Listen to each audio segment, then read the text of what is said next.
Salut à toutes et à tous, c'est Louis de la FFL, bienvenue dans la semaine de la loose spéciale sport américain sur Move. Jusqu'à vendredi, on vous emmène à la découverte du sport made in America, ses règles cheloues, ses traditions, ses plus belles looses. Chaque jour, une émission spéciale par ligue majeure, du basket, du hockey, du baseball et un bouquet final vendredi sur le sport universitaire. Alors que vous soyez novice ou expert insomniaque confirmé en sport US, bloquez vos soirées 21h cette semaine car le casting est exceptionnel. Joueurs, anciens champions, journalistes, créateurs de contenu, on va se régaler. Pour m'accompagner toute la semaine, mon acolyte Antoine est dans la place. Comment ça va Antoine? Est-ce que tu te réjouis de cette semaine? Je suis on fire. Mec, on attend ça depuis très longtemps. Très longtemps, très longtemps. On aime beaucoup les sports américains. Et bien justement, qu'est-ce que tu as fait cette nuit Antoine? J'ai essayé de dormir entre deux snaps. Et entre deux snaps, on va le dire pour ceux qui connaissent pas, mais bien sûr, tu regardais le Super Bowl. Voilà, et justement, vu que le Super Bowl vient de se terminer, est-ce qu'on n'attaquerait pas directement cette semaine 100% sport américain? Oui, je pense aussi 100% sport américain par notre émission 100% NFL et football américain. T'es chaud ou pas? Moi, je suis extrêmement chaud parce que ça fait des années maintenant que j'essaie de t'initier à la NFL et que tu ne veux absolument rien comprendre à ce sport. Donc aujourd'hui, tu n'as plus aucune excuse. Ouais, le terme essayer était bien choisi. Et puis ça tombe très bien parce que on est très bien accompagné ce soir. Notre premier invité, c'est un vrai pionnier du foot US en France dans ces belles années. Il vous plaquait plus fort qu'un texto qui dit c'est mieux qu'on reste amis. Il a terrorisé les attaques en Europe avant de tenter l'aventure NFL avec les Washington Redskins puis les Carolina Panthers. Il a tout raflé en France aujourd'hui. Il est présentateur sur Beansport et préparateur physique. Philippe Gardan, comment ça va ce soir? Salut, ça va bien. Bravo pour le timing. Ouais, ça va. On est bien là, hein, juste après le Super Bowl. Exactement. T'as pas dormi depuis combien de jours là? Non, c'est bon, on est en mode marathon, c'est la base. On est au 40e. Et c'est pas notre deuxième invité qui va te contredire. Lui, c'est une des voix du foot US en France, puisqu'il est cofondateur de Touchdown Actu, le média qui a sauvé des milliers de Français de la solitude nocturne. Parce que c'est pas facile quand t'es fan de NFL. Depuis plus de 10 ans, avec sa bande, ils traduisent le langage NFL en français, décryptent l'actu avec passion et nous évitent de dire des bêtises comme finale du Super Bowl ou comme les Cleveland Browns sont une équipe super. Alain Mattei, comment ça va ce soir? Ça va très bien. Je dénonce le complot qui vise à organiser cette émission le lendemain du Super Bowl pour qu'on soit tellement fatigué qu'on dise plein de bêtises, mais on va essayer de faire au mieux. C'est une technique, c'est un sport tactique la NFL. Oui, puis alors le concept de l'émission, c'est aussi de dire des bêtises. Hein. Donc c'est lui qui joue en défense ce soir, c'est moi qui joue en attaque. Faisons comme ça. Ça commence déjà. Je sens que Philippe est plus en forme que moi, clairement. Ouais, on est sur combien d'heures de sommeil là, juste pour contextualiser un peu, parce que le Super Bowl c'était hier soir. 3, 6h à 9h. Ouais, 3 heures. 3 heures, d'accord. Donc ça fait 6-2, ça fait une bonne nuit. On est sur un casting, frais ce soir. Les gars, pour commencer cette émission, je vous propose qu'on vous remette tout de suite en condition de match et de commencer avec un bon gros plaquage. Alors le concept c'est simple, pour vous mettre bien à l'aise, on a décidé de commencer chaque émission cette semaine en donnant... un debunk. Ouais, en défonçant un peu le sport dont on va parler ce soir.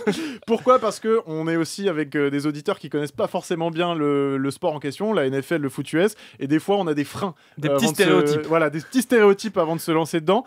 Donc là le concept c'est que le noob entre Antoine et moi va essayer de débunker votre sport et après vous pouvez répondre au noob en disant pourquoi il a dit n'importe quoi. C'est qui le noob entre toi et moi, Antoine, du coup? Tu sais ce que c'est un play call? Non, moi je sais ce que c'est Coldplay par contre, le groupe. Bon du coup c'est à toi de t'en charger alors. On est d'accord. C'est à toi de t'en charger, allons-y. Et je veux que tu le fasses en regardant Philippe dans les yeux. D'accord, mais tu dis pas ça parce qu'il est baraque et qu'il s'est plaqué des gens très très forts. D'accord. J'ai pas d'épaulière ni de casque ce soir, c'est bon. Ah voilà, ils sont fragiles, je le savais. Je viendrai quand même, t'inquiète. Alors les gars, ne le prenez pas personnel, c'est vraiment pour...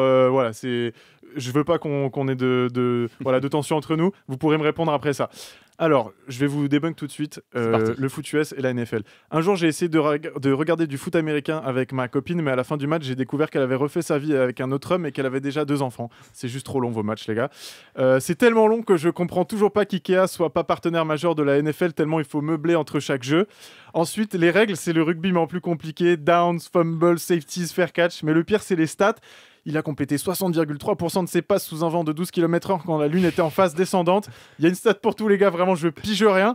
Et enfin un sport qui se pratique que le dimanche avec des phrases et des gestes ultra codifiés et des célébrations toutes les 5 minutes. Moi j'appelle ça une religion, sauf que vous avez même pas de livre saint qui explique les règles. Voilà, c'était. Voilà. Bon, bah, moi, je partirai en courant.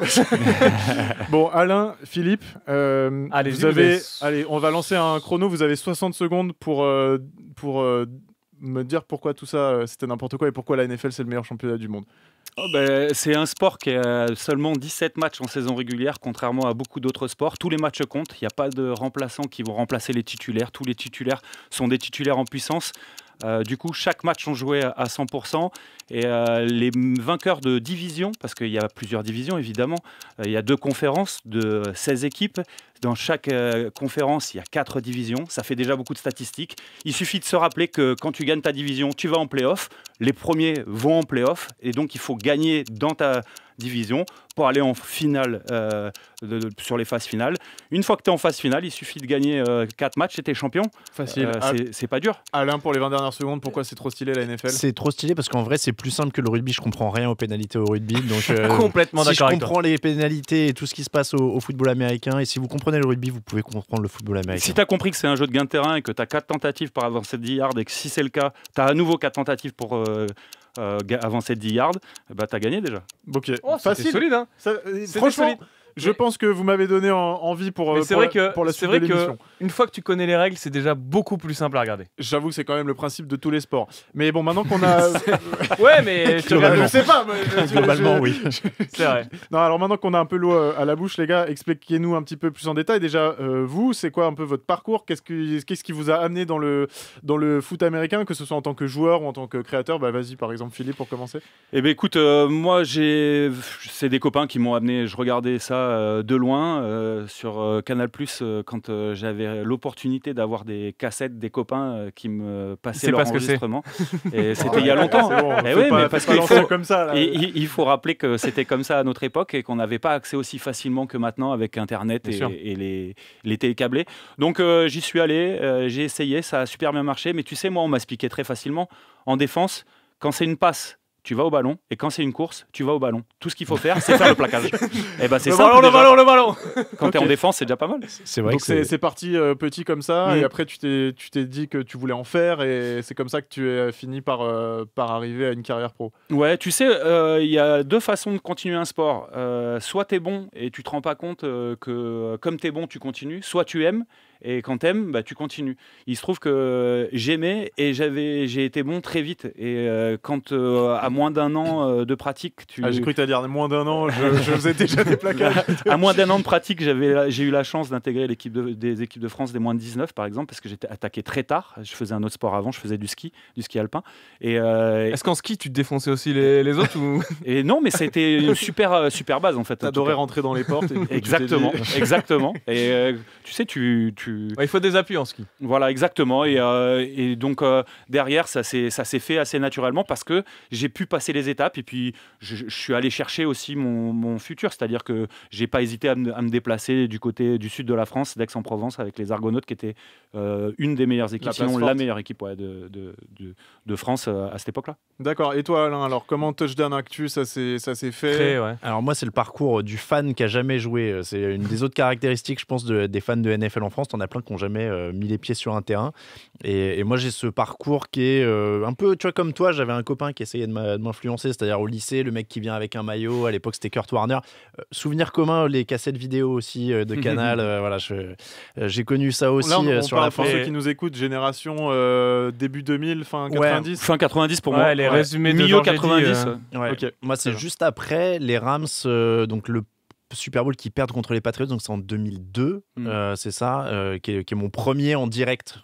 Et c'est vraiment un copain, tu vois, qui... T'as compris ton premier Super Bowl? Alors, j'ai appris les règles avec Madden. Moi, j'ai ce parcours-là Madden aussi qui de est le jeu vidéo de le jeu référence, vidéo. Ouais. NFL, Alors, ouais. à l'époque, d'ailleurs, c'était pas Madden. Moi, j'avais appris sur Dreamcast, là encore, les coups de vieux intégral. C'était NFL Quarterback Club et c'était avec Brett Favre, la légende des Packers, en couverture. Et on jouait à ce truc-là. Et c'est vrai qu'au début, on pigeait rien. Et au fur et à mesure, bah, tu comprends ce que ça veut dire, première et 10, deuxième et 5, etc. Et on avait vraiment appris toutes les règles sur le jeu, et une fois qu'on regardait, bah, au final, on C'était comprenait. facile. Mais Ouais, c'est on vrai qu'à comprenait ce qui se l'époque, passait. les jeux vidéo, c'était une façon presque beaucoup plus Mais- accessible de mais même voir et maintenant, de jouer à un sport que de le voir quoi, à la télé. Hein. Tu sais, donc je vais te faire le lien. Équipe de France des moins de 19, je finis par être sélectionné dans une sélection européenne des meilleurs joueurs européens. On joue contre une équipe mexicaine juste en levée du Super Bowl dans l'annexe à Miami en 1999. Donc pour tous ceux qui nous écoutent, peut-être ils ne sont pas nés. Et on jouait ensemble à Madden. On ne parlait pas tous la même langue, parce que c'était les meilleurs Européens, mais on jouait avec la langue commune qui était Madden. Donc le jeu vidéo Madden en NFL, c'est la pierre angulaire de beaucoup de fans, j'ai l'impression. J'ai beaucoup joué ça à l'université, en école de commerce, au lieu d'écouter. Et en vrai, aujourd'hui, c'est le meilleur tuto si tu veux montrer à quelqu'un et lui montrer les règles et le faire jouer un peu. C'est ludique, tu t'amuses. Et franchement, moi, ça avait marché hyper bien. Et derrière, ça avait fait une des bonne questions introduction. qu'on avait justement, c'est comment est-ce que, on vous l'a posé, comment est-ce qu'on se lance là-dedans et comment est-ce qu'on comprend en 30 secondes les règles. C'est vraiment pour les auditeurs un peu curieux ce soir qui se sont dit allez, je vais donner une chance au foot US ce soir. Toi, t'as choisi en gros juste après le dernier match de la saison, les gars, regardez. Bah ouais, c'est ça, en plus on en parle en ce moment. Comment, allez, en 30 secondes, tu me disais, dès qu'il y a le ballon, il faut foncer dessus tout à l'heure. Non, mais c'est du gain de terrain, c'est ça, c'est un jeu qui est simple à comprendre une fois que tu as compris ça. Tu peux avancer par la passe ou par la course. D'accord. Tu as droit qu'à une seule passe vers l'avant. Et si ta première passe, elle est vers l'arrière, tu as droit à une passe vers l'avant quand même. Donc, il faut juste toujours avancer. Finir par avancer. Oui, parce que c'est un jeu de gain de terrain. Il faut absolument que tu progresses de 10 yards en moins de 4 tentatives. Sinon, à la 4e tentative, tu as un choix à faire. Est-ce que tu te dégages ? Est-ce que tu tapes un coup de pied à 3 points si tu es à zone de distance ? Ou est-ce que tu tentes la 4e tentative en perçant à travers la défense. En soi, il y a des liens avec le rugby, même si le rugby c'est un sport dynamique. Des fois, il met un grand coup de pied pour le mettre à l'autre bout du terrain. C'est exactement la même chose. Non, mais c'est ce que tu disais, Alain, sur toi, tu disais que tu comprenais pas le rugby, mais que tu comprenais la NFL. Donc ça, déjà, pour tous les noobs comme moi qui nous écoutent en ce moment, ça, c'est un signe d'espoir. Parce que je suis d'accord. Pour moi, le rugby est beaucoup plus compliqué et les règles de rugby changent beaucoup plus que celles du football américain. Et pour nous expliquer encore, juste pour dégrossir un petit peu le but de ces petites questions, c'est qu'on plante un peu le décor pour nous expliquer un peu comment fonctionne la NFL aujourd'hui pour des Français qui sont peut-être pas nécessairement habitués aux ligues américaines. On parlait de division, etc. Au total, ça fait combien d'équipes pour combien de grands matchs et de vainqueurs à la fin de la saison ? On a la réponse, mais je vous la pose quand même. Non, mais tu as 32 équipes, tu as 8 divisions, donc tu as 8 équipes qualifiées et les 2 meilleurs suivants de chaque côté.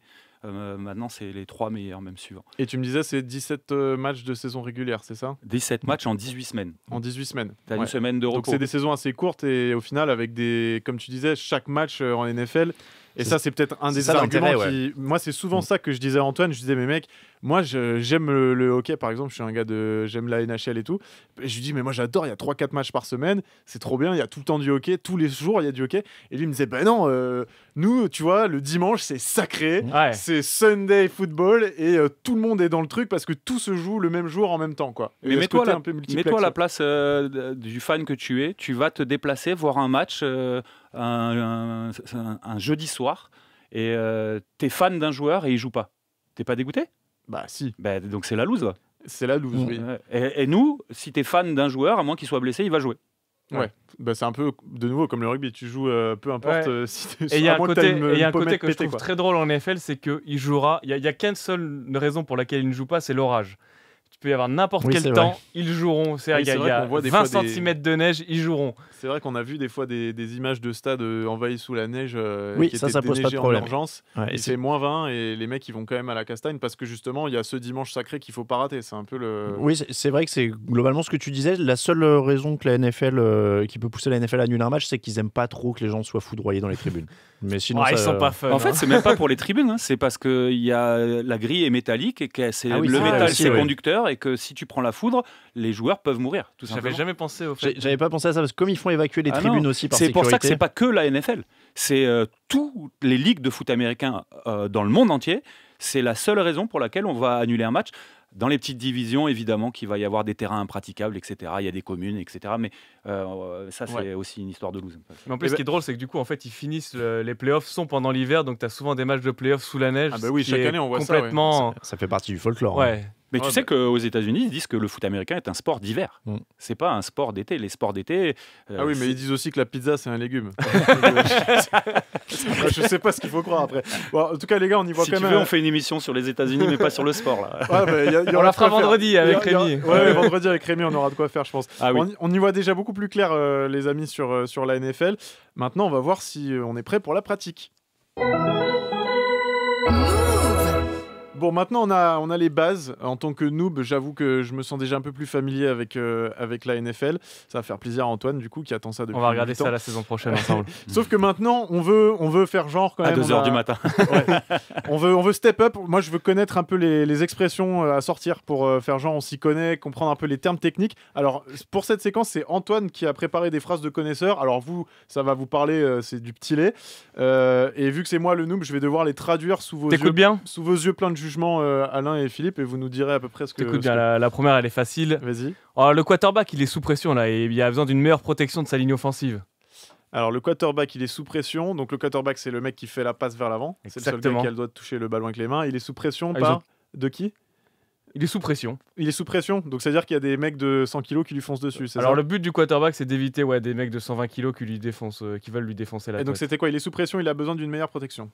Donc c'est ça, il a besoin de mecs qui viennent défoncer les gars qui viennent lui courir dessus. Alors en fait, en gros, c'était pas trop mal. Le quarterback, pas mal, ouais. Moi je trouve ça bien. Il a plus ou moins des gros devant lui qui repoussent des mecs encore plus musclés. Les mêmes gros qu'au rugby, c'est-à-dire on appelle gros mais qui sont juste des tas de muscles.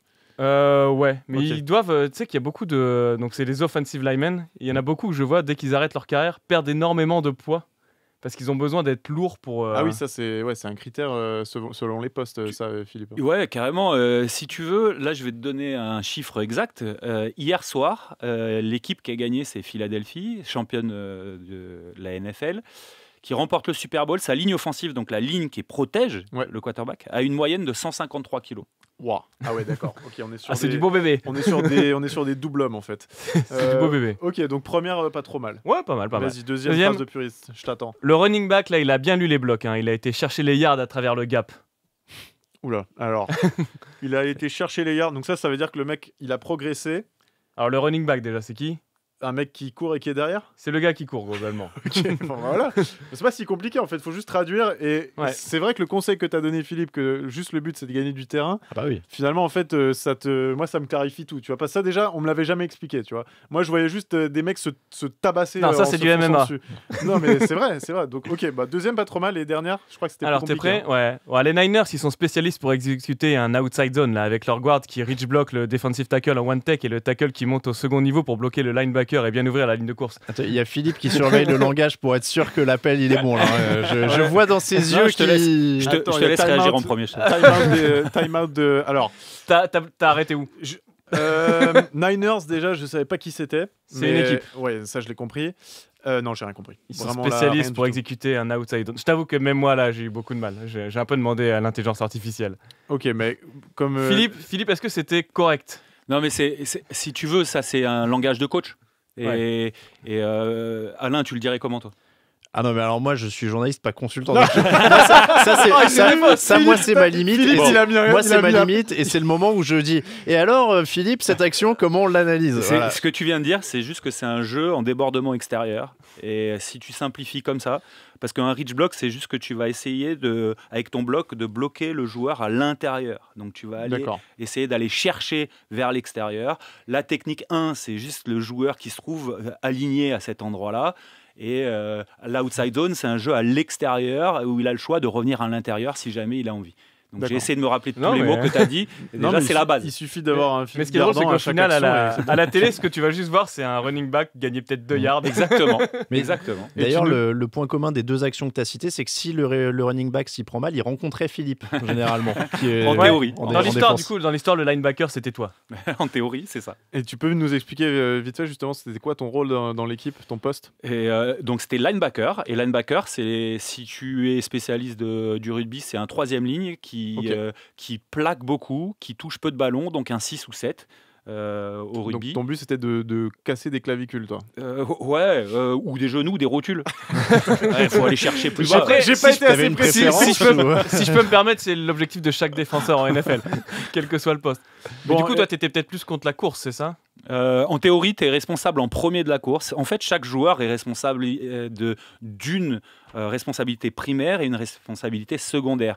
Et tu te complètes comme ça. Donc, si tu es responsable de la couverture de passe, tu es responsable en deuxième d'aider à la couverture de course. Chacun son rôle très hiérarchisé au final. Exactement. Ok, très bien. Chacun ses priorités. Les amis, on a eu une première partie qui était pédagogique. Je vous ai fait réciter des bases. Maintenant, c'est terminé. Si vous nous rejoignez dans cette émission et que vous ne connaissez rien, c'est trop tard. Il fallait prendre le wagon au début. Alors, les amis, comme tous les jours de cette semaine, vous qui nous écoutez, qui nous suivez sur les réseaux sociaux, on vous a demandé sur les réseaux de la FFL de donner votre plus grosse franchise de la loose et votre plus grosse histoire de loose en NFL. On va bientôt découvrir vos choix avec nos invités, mais avant ça, on a une petite liste à éplucher. Adopte une franchise. Alors, on a mis le paquet sur les jingles. Tout le budget de Radio France est parti. J'espère que vous appréciez l'immersion américaine. Du haut niveau. Alors, adopte une franchise, c'est quoi le concept, les amis? Ça va être très simple. En fait, si demain, je veux commencer à suivre la NFL, quelle franchise je dois soutenir si? Et là, on vous a préparé des petites catégories et on va les dérouler avec vous et vous allez nous dire et expliquer pourquoi vous choisissez telle ou telle équipe pour telle catégorie. Alors, si demain je commence à suivre la NFL sous l'impulsion de mon cher Antoine qui essaye de m'y mettre depuis 8 ans, quelle franchise je dois soutenir si je veux une vie de confort et de facilité? La réponse facile, c'est Philadelphie qui vient de gagner le Super Bowl. Après, tu peux prendre historiquement aussi sur les 20 dernières années. Par exemple, ceux qui souffrent pas. J'ai dit une vie, j'ai pas dit un mois de février 2025. Après, ceci étant dit, les Eagles sont bons depuis plusieurs années. Ils ont gagné un Super Bowl en 2018, ils en ont joué un il y a 2 ans. Donc après plusieurs années, il y a les Packers qui n'ont vraiment pas de problème de quarterback depuis longtemps.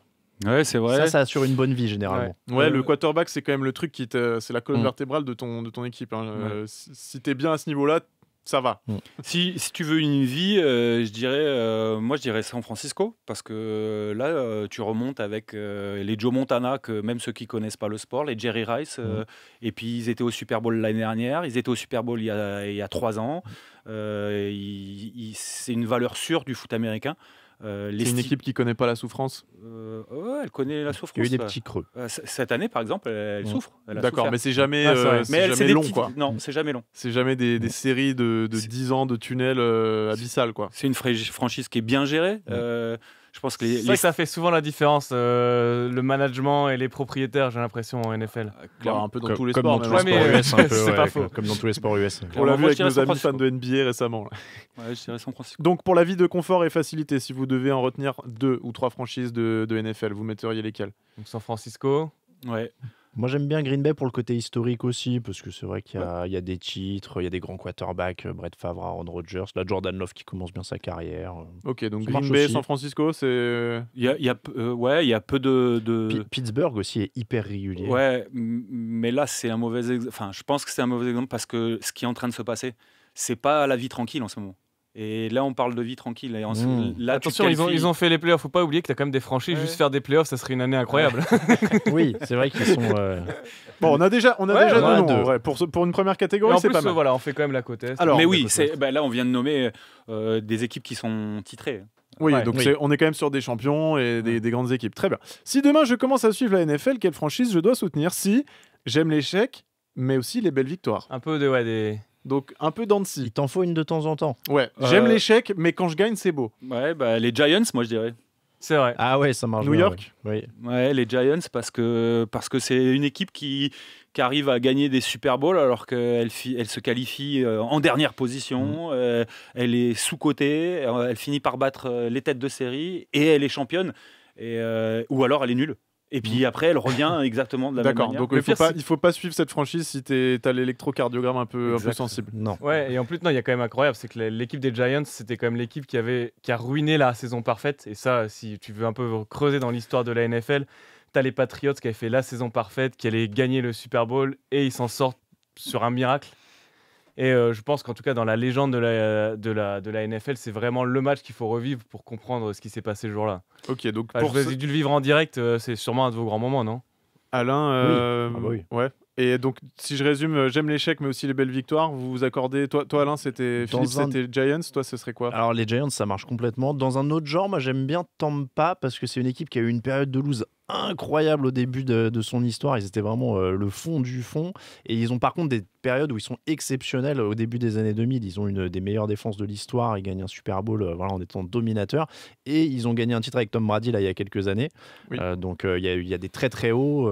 Et ils s'amusaient beaucoup. Ils avaient un quarterback qui était très très fun avant Tom Brady, qui lançait autant de touchdowns que d'interceptions. C'était les linebackers, comme Philippe l'adorait. C'est-à-dire qu'il était aveugle quand il s'agissait des linebackers. Il oubliait vraiment ces gens-là et il leur lançait le ballon. Ouais. Non, il leur lançait le ballon dans les mains. Ah oui, d'accord, ouais. C'est encore moins pratique. C'est Jameis Winston. C'était Jameis Winston.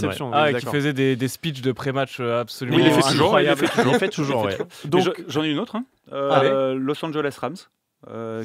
Ça, c'est électrocardiogramme compatible aussi. Ah oui, okay. Ils sont champions ou ils se qualifient pas, ou alors tu es frustré parce que tu sens que ton équipe est meilleure. C'est une équipe qui est stable mais dans la douleur. D'accord, c'est parfait ça. C'est la définition exacte de ce qu'on cherchait. Stable dans la douleur. J'ai l'impression qu'il parle d'un exercice de renforcement musculaire. J'ai l'impression c'est la chaise. C'est des burpees. Les Rams, c'est la chaise. Les burpees de la. Je vais essayer de continuer mes analogies alors. Alors les amis, donc pour résumer, si j'aime l'échec, mais aussi les belles victoires, on a Giants, Rams et Buccaneers. Et Buccaneers, très bien. Si demain je commence à suivre la NFL, quelle franchise je dois soutenir si je vis dans le passé? Les Raiders.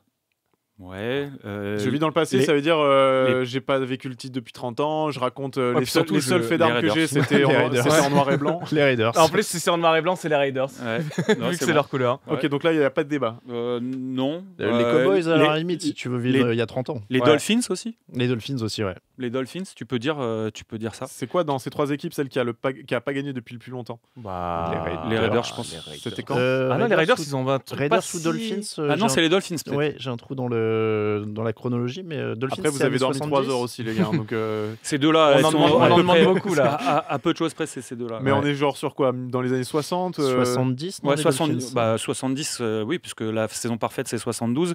Ils gagnent tous leurs matchs de saison régulière plus le Super Bowl. C'est la seule équipe qui a jamais fait ça. Donc là, c'est pas loser. Donc on est vraiment dans Miami, c'est aussi la seule équipe, enfin une des deux équipes qui a aussi pas gagné un match pendant une saison. Oui. Ils ont vraiment fait les deux, quoi. J'aime bien les interventions d'Antoine parce que à chaque fois, c'est vraiment pour dire eux, ils ont un record dégueulasse. Mais ouais, mais c'est ta définition. Je me trompe en plus, ils ont fait une victoire. Ils étaient au. Je me souviens, on va regarder ce match. Ils étaient à 2 doigts de réussir la saison parfaite, selon moi. Et ils gagnent un match sur une réception. Donc non, ils font 1-15. Ils font pas 0-16. Ouais, d'accord. Donc on a quand même des équipes qui ont des générations qui n'ont jamais connu la victoire en NFL.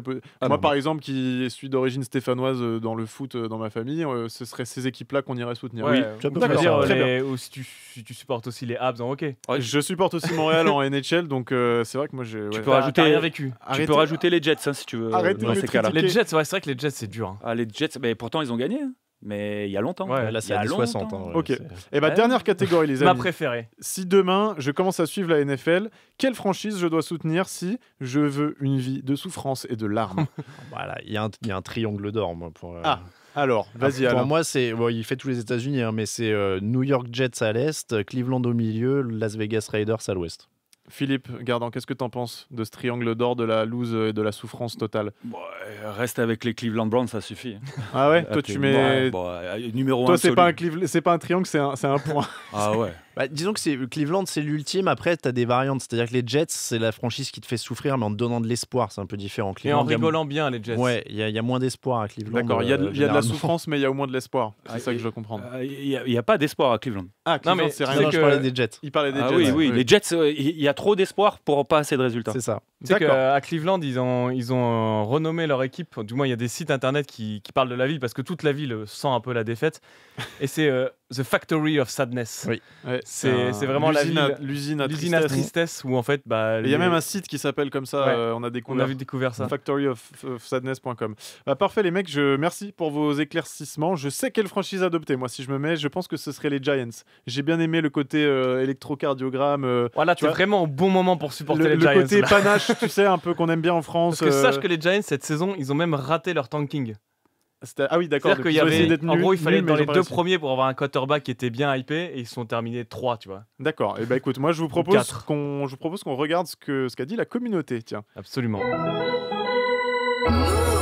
Du coup, on a demandé à nos abonnés Twitter et Insta de citer leur plus grosse loose en NFL et leur meilleure franchise de la loose. Et les amis, Alain, Philippe, on va voir si vous êtes d'accord. Ouais. Alors Antoine, qu'est-ce qui est sorti On a 4 candidats. Et celui qui est le plus sorti, vous ne l'avez pas encore cité, c'est les Buffalo Bills. Ah oui, c'est vrai. Parce que dans les 4 Super Bowls perdus, dont un Super Bowl perdu sur le petit coup de pied à la qui suite, passe c'est ça wide right. Ouais, à la suite. 4 à la suite, comme question pour un champion. Entre 90 et 93. Exactement. Et donc on a un tweetos qui nous a dit... 4 Super Bowls tentés, 4 Super Bowls ratés. Voilà. C'est vraiment genre... c'est Tom Julie qui nous a bien rappelé ça. Mais je suis d'accord avec ça, et en même temps...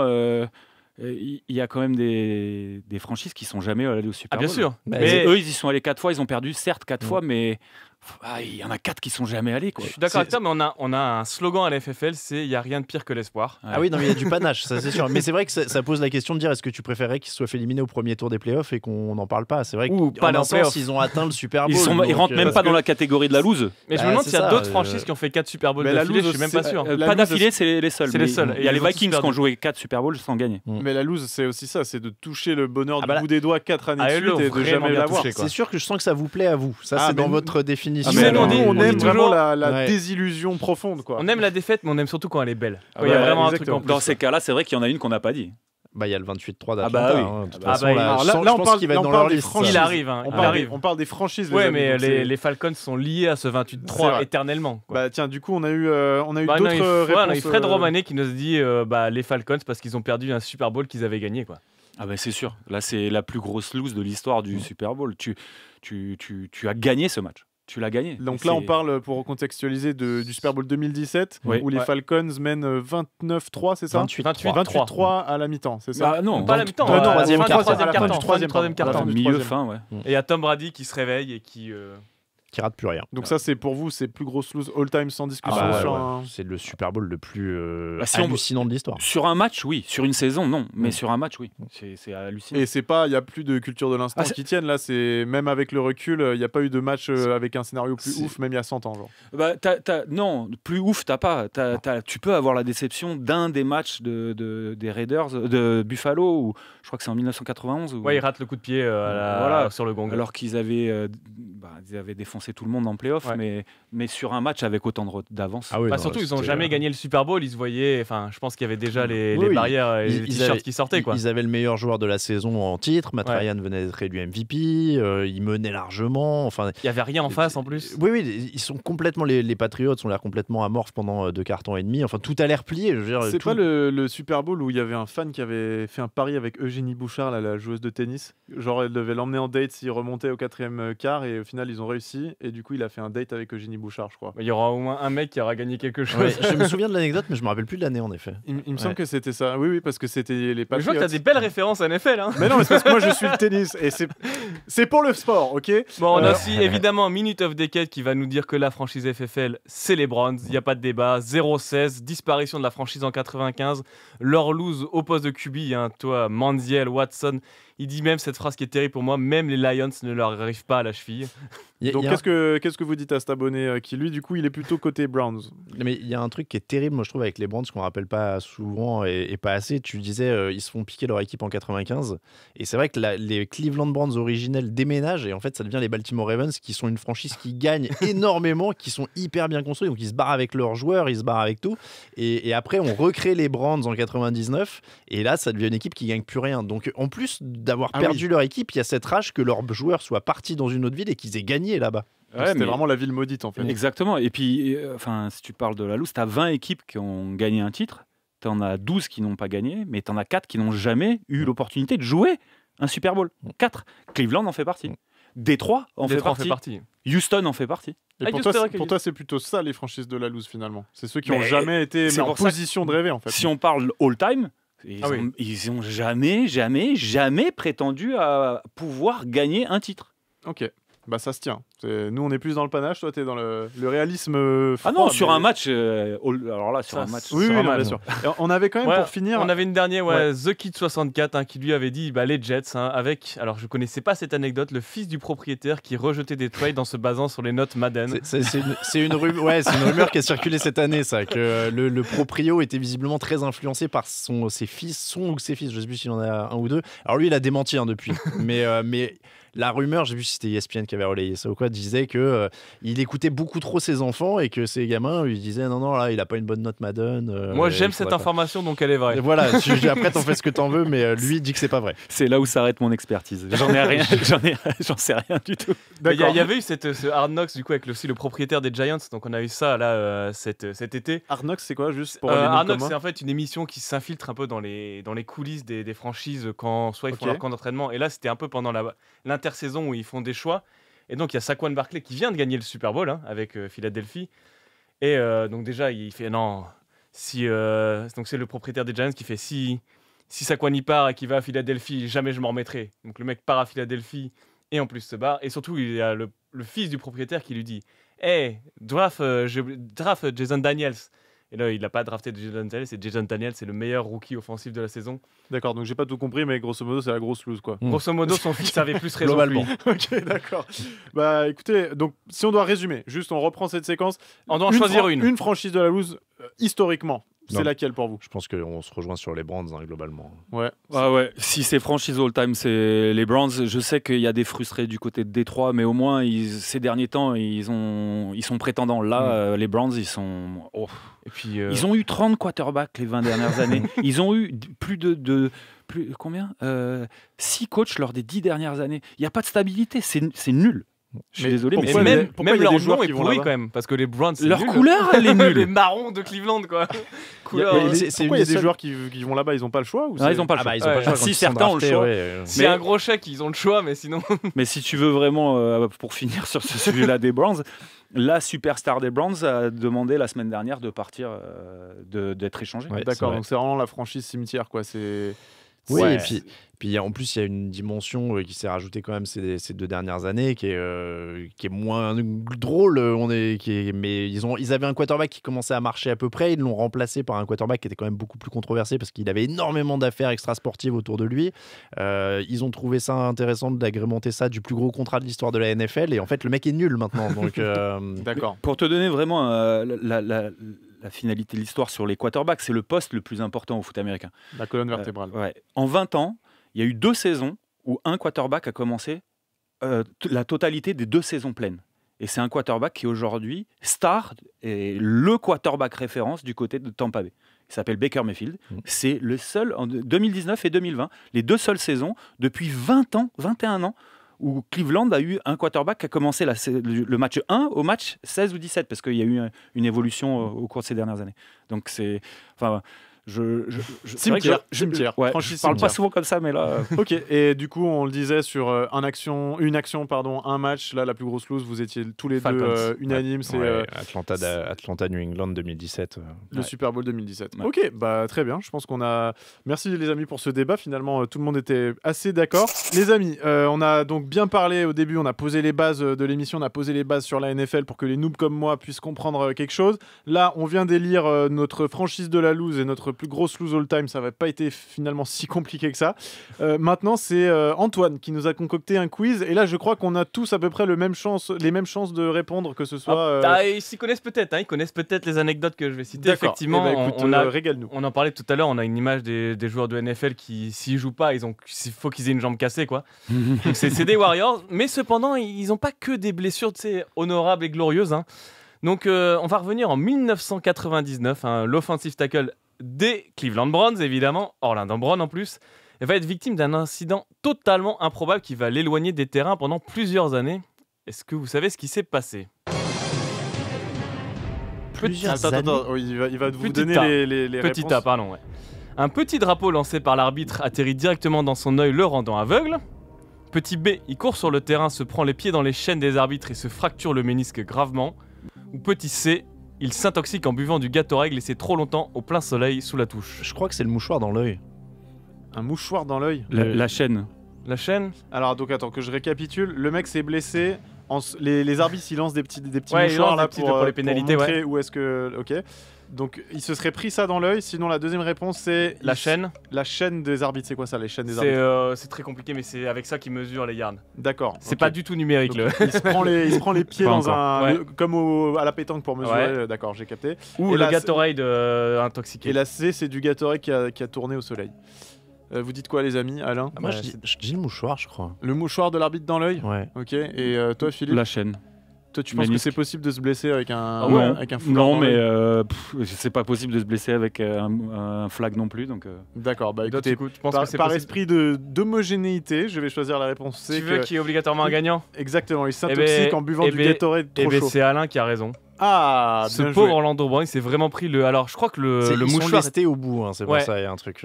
Alors, juste qu'on explique à quoi sert le mouchoir pour le mouchoir. En fait, quand il y a une pénalité, il y a un truc que je trouve très cool en NFL, c'est qu'ils jettent des mouchoirs partout sur la pelouse. C'est pour montrer où le. C'est pour montrer qu'il y a une. Non, c'est pour montrer qu'il y a une faute. Si. Ah, c'est aussi pour dire. C'est pas partout. Moi, je premier truc juste que j'ai dit de la soirée. Désolé, alors là. Il y a beaucoup d'arbitres sur un terrain et justement, chaque arbitre est responsable d'une zone. On peut les critiquer si on veut, mais en tout cas, le responsable de la zone essaye de lancer le plus près possible de la faute. C'est pour ça et possiblement que. Du coup, il y avait une faute sur Orlando Brown. L'arbitre a été. Donc le Orlando Brown, il s'est pris le mouchoir dans l'œil et il est devenu quasi aveugle pendant 3 ans. Il a mis 3 ans à se soigner. 3 ans? Ouais. À cause d'un mouchoir? Ouais. Mais il faut savoir qu'il a quand même poursuivi la NFL en justice et a gagné 25 millions de dollars environ sur ça. Ah, ça va. C'est aveugle mais riche. Alors, deuxième question. Tu préfères être aveugle pendant 3 ans et gagner 25 000 $? Non. Je sais pas. Bah, écoute, millions. Ouais, 25 millions, ouais. Et bah écoute, on a une pensée pour Orlando Brown, son œil et ses 25 millions du coup. Voilà. T'avais une autre question? Une autre question. En 2003, Jack Del Rio, qui est aujourd'hui d'ailleurs le nouveau coach des Paris Mousquetaires, l'équipe de Paris de foot US, il est à l'époque le coach des Jaguars et comme souvent Jacksonville est en galère en début de saison et donc ils sont à 0 victoire 3 défaites. Pour réveiller ses joueurs, il tente une méthode inspirante qui vire au drame dans le vestiaire. Quelle était son idée géniale? Petit A, il ramène un bébé jaguar dans le vestiaire qui attaque et blesse gravement un joueur. J'adore l'idée. B, il installe une énorme souche d'arbre et une hache dans le vestiaire pour montrer l'importance du travail dur. Résultat, un joueur se tranche la jambe. Putain, mais les propositions. Ou C, il distribue un savon à chaque joueur pour se laver de la défaite. Évidemment, un joueur se viande avec le savon dans la douche. Saison terminée. Alors là, franchement, les 3 propositions sont débiles. On est sur des trucs all-time. La hache. Je crois que c'est la hache. Alain, alors touchdown actu, quel est ton... La hache, il dit. Je crois que c'est la hache. Il met le doute avec le savon parce que c'est bien un truc des fois un coach pourrait dire. La hache aussi, moi. Mais je dirais la hache quand même, ouais. Donc vous pensez que le mec il aurait ramené une souche d'arbre dans le vestiaire pour dire au mec de trancher le... Non, mais... Après, Louis, n'oublions pas que c'est les States, c'est le pays du divertissement. Ça tire, je te rappelle que ça tire dans les tornades pour les arrêter. Après, moi il y a le côté le petit bébé jaguar dans le vestiaire. Il y a quand même un truc. Alors le Jaguar est inspiré parce que le coach des Lions voulait ramener un bébé lion, Dan Campbell, pour motiver ses troupes, mais c'est effectivement la hache. La hache, voilà. Le pauvre punter Chris Hansen s'est défoncé la jambe en ratant la souche. Et il faut savoir que le mec il s'est tranché le tibia. Il a raté la souche et il s'est coupé la jambe. Mais non. Et du coup, quand le coach est revenu, ça saignait partout dans le vestiaire et il est absent toute l'année. Énorme. Jack Del Rio dira que c'était un symbole plus qu'autre chose, hein, et que la prochaine fois, il trouvera un autre slogan que Keep Chopping Wood. Il faut savoir que cette hache existe toujours 22 ans plus tard. Elle est précieusement conservée dans le bureau de celui qui l'a achetée à la demande de Jack Del Rio. Mike Perkins, le directeur des installations, l'a dans un cadre dans son bureau depuis 22 ans. Il a laissé le sang dessus Je n'ai pas cette information. Elle n'a pas fait le voyage à Paris? Non, donc les Jaguars, je crois qu'ils n'ont jamais été au Super Bowl, mais ils ont un trophée que les 31 autres franchises n'ont pas. Alors ça, une hache qui a servi à amputer un de leurs propres joueurs. Franchement, c'est très très fort. J'avais jamais entendu parler de cette blessure. Quand j'ai vu ça, j'ai dit c'est difficile de faire plus débile. Ah bah ouais, là surtout que ils peuvent. Mais je trouve ça hyper américain. Ah bah oui, là c'est vraiment c'est America à fond. Les amis, T'as déjà une blessure un peu débile, Philippe? Non, débile non. Pas à ce point. Pas comme ça. Ouais, non, j'ai blessé bien sûr, mais non, pas comme ça. De toute façon, j'ai l'impression qu'on peut pas faire du football américain sans jamais être blessé. Tiens, parlons de vous justement un peu. Alors, t'as pas eu de blessure aussi débile que ça, mais après ton poste, Philippe, toi, c'est quand même d'aller au charbon, quoi, de bien se tabasser. Dans une carrière comme la tienne, est-ce que c'est normal d'être blessé toutes les saisons ou c'est quand même un poste où tu sais que tu vas au casse-pipe, quoi? Alors, je vais faire 2 réponses. La première, c'est pas anormal de se blesser parce que évidemment que tu subis, mais c'est pas normal non plus dans le sens où tu vas créer la normalité de réparer tes bobos parce que c'est une saison courte. Qui dit saison courte dit intersaison longue. Qui dit intersaison longue dit je dois être à 100% quand je reprends. Et donc, au début de l'intersaison, on va régler les problèmes. Si tu dois te faire opérer du ménisque et que tu vas être out pendant 6 semaines, c'est pendant tes vacances. D'accord, donc en fait, l'intersaison, c'est vraiment le laps de réparation. C'est pour ça qu'il y a 6 à 7 mois d'attente. Donc toi, tu as mis les pieds effectivement en NFL à Washington et dans les Carolina Panthers. Moi, ma première question que j'ai, c'est, en plus, tu as fait des camps d'entraînement, c'est 100 joueurs environ. Comment ça se passe un entraînement à 100 joueurs ? Ouais, t'es 94, je crois, au début. Tu descends à 75, puis à 53. Ça se passe que... tu sais, t'as des escouades. Donc, des escouades, c'est des postes. Et... par exemple, mon poste, linebacker, selon les équipes, tu as entre 7 et 8 joueurs sur le roster des 53, peut-être 6, ça dépend. Et au lieu d'être 7 ou 8 ou 6, tu vas être 10. Et à chaque endroit, tu as une quinzaine de postes et tu as 2 ou 3 en plus et ça fait gonfler les chiffres. Ah, il y a rarement de trucs vraiment collectifs, tout le monde ensemble. Si, mais du coup, tu as 4 équipes. Et c'est des camps un peu en mode Battle Royale en fait. Vous êtes écumés, c'est un peu Squid Game quoi.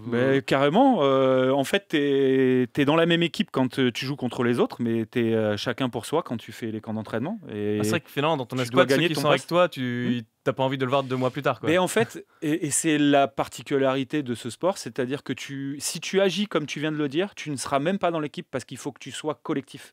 Donc en fait, il faut que tu aides tes coéquipiers. Il faut que tu aides tes potentiels rivaux. Tes potentiels rivaux, tu dois les aider. D'accord. Okay. Et si tu ne les aides pas, tu ne feras pas l'équipe parce que tu n'as pas l'état d'esprit d'être dans l'équipe. Donc en fait, tu es obligé de performer, 2, d'accompagner les autres, 3, de montrer tes vulnérabilités et demander de l'aide quand on a besoin pour que les autres puissent t'aider aussi.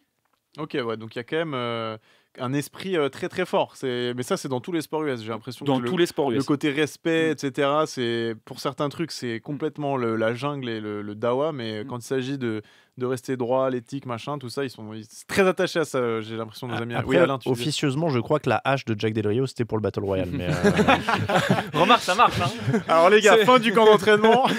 Le dernier qui a une jambe reste. Mais effectivement, dans la série Hard Knocks, on a ça. On a effectivement un peu toutes ces étapes. Et l'étape qui est souvent la plus émouvante, on va dire, dans la série, c'est quand il y a le dernier jour où il y a les coupes. On a eu ça cette année où il y avait même le general manager qui pleurait quand il devait licencier un joueur.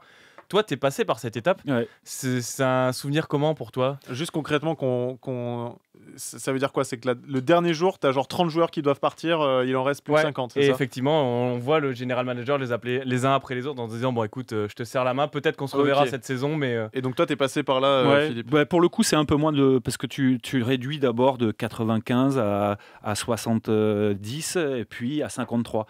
Donc, la dernière coupe, tu en as une quinzaine de bonhommes qui s'en va. Ouais, moi, je suis passé par là. Et je te raconte une petite anecdote. Moi, mon coach à Carolina, c'était John Fox. Et il me dit, écoute, on n'explique pas à tout le monde, parce que ce qu'on voit dans Hard Knocks, ils n'expliquent pas à tout le monde. Ils choisissent, la caméra, elle va sur ceux à qui ils expliquent. Mais là, on voulait t'expliquer à toi que finalement, tu as le niveau. C'est pas une question de niveau, c'est une question d'âge, parce que au même âge que toi, lui, il a 24 ans, toi, tu as 28 ans ou 27 ans, pas loin de 28 à l'époque. Donc on pense que tu es un peu meilleur que lui, mais dans 4 ans, il sera meilleur que toi. Donc on investit le futur parce que tu n'es pas un titulaire en puissance, tu es quelqu'un qui peut jouer, mais pas... voilà. Donc... et ils me disent, nous, on voulait vraiment te dire, parce que si on a un blessé, on te rappellera, c'est pas une question de niveau, etc. Donc, tu dois, soit tu tires une balle quand tu rentres chez toi, soit tu dis c'est le business, tu comprends et tu passes à autre chose. J'ai eu les mêmes commentaires du côté de Washington à la fin de la première année. Du coup, voilà, après tu fais tes choix, tu choisis ce que tu veux faire. Bon, au final, si on t'écoute, tu as quand même eu la chance d'avoir une justification mais il y en a qui n'en ont pas. À cet échec qui t'a permis, j'imagine, mieux le digérer que si on t'avait juste dit non, au revoir. Oui, surtout que j'ai eu d'autres opportunités après derrière. Je suis parti faire des travaux en France. Ouais, mais même là-bas, je suis allé faire d'autres essais dans d'autres équipes, à Buffalo, à New England. J'ai fini par jouer en CFL au Canada. Quelques mois et je suis revenu après en France etc. Mais évidemment que d'avoir une explication ça t'aide et ça c'est mais pour le coup Nous, Français, j'espère qu'on en aura un bientôt, parce que c'est la loose complet, qu'on n'en est pas en ce moment. On en a qui sont aux portes, et on en a qui... On est plusieurs à avoir été en équipe d'entraînement. Enfin, sur une année complète, on n'est pas beaucoup. Je crois qu'on doit être 2. Mais là, aujourd'hui, c'est l'heure. Il y a Richard Tarditz qui a joué, mais ça remonte maintenant. Aux années 90, ouais, voilà. Mais il est passé par le système universitaire.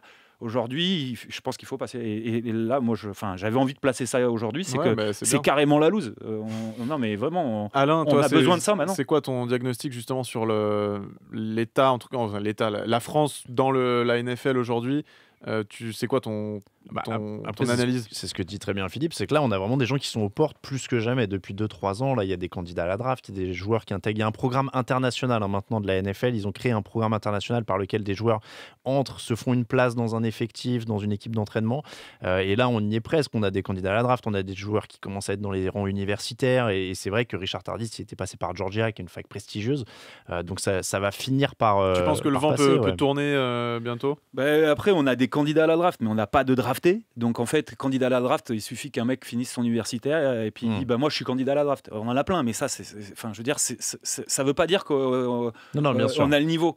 Est-ce que ça peut changer? Oui. Est-ce que ça doit changer? Ça doit changer, mais ça passera aussi par une politique fédérale qui est en train d'être reconstruite parce que les initiatives individuelles, nous Français, ça nous suffit pas. Les Allemands, oui, les autres peut-être, mais nous, on a besoin d'être encadrés. Ouais. Okay. Il faut une structure, sinon ça continuera d'être la loose pour la France. Je pense. D'accord. Et peut-être puisqu'on arrive bientôt à la fin de cette émission, on se disait peut-être avec Antoine de vous demander une prédiction 1 an en avance pour le prochain Super Bowl, histoire que ça finisse peut-être par une loose, vu que vous avez plus de chances d'avoir faux que d'avoir juste. Vous diriez quoi, vous, comme affiche pour le prochain Super Bowl? Ravens Eagles. Ravens Eagles, avec quel dénouement pour Alain? Loin, là. Enfin un titre pour Lamar Jackson. Donc Lamar Jackson qui est le quarterback star des Baltimore Ravens. Je vais aller sur Ravens. Ok, Philippe Gardan, qu'est-ce que c'est toi ton prono pour dans 1 an? Je vais dire Cincinnati contre les Rams. Dénouement. Et Cincinnati champion. D'accord. Écoutez, les amis, c'était une belle saison de la loose d'ailleurs, Cincinnati. Ouais. On vous ressortira ça l'année prochaine si jamais c'est la loose, vu qu'il y a quand même des probabilités, on sait jamais. Ah non, c'est audacieux. C'est audacieux. Voilà. Là, j'ai créé. C'est bien. Je suis pas resté conservateur. T'as créé le gap. Les amis, c'est déjà la fin de cette émission. C'est passé très très vite. Alors merci encore Alain Mattei et Philippe Gardan d'avoir accepté notre invitation, alors que vous n'avez dormi que 3 heures depuis le Super Bowl. C'était un vrai plaisir de vous avoir. Une très bonne nuit. Ouais, on va souhaiter une longue nuit, vraiment. Je comprends enfin mieux la NFL grâce à vous. Alors j'espère que nos auditeurs aussi. Merci à Sybille et Maël en régie, et à vous toutes et tous qui nous avez écoutés. Pour réécouter cette émission et les prochaines, c'est en replay sur les applis Radio France et sur Move en streaming. Demain 21h, sortez vos plus belles Jordans et préparez vos meilleurs lancers francs. Ce sera émission 100% NBA avec Bastien et Alex de Trash Talk. À ne manquer sous aucun prétexte. C'était la FFL. À demain sur Move.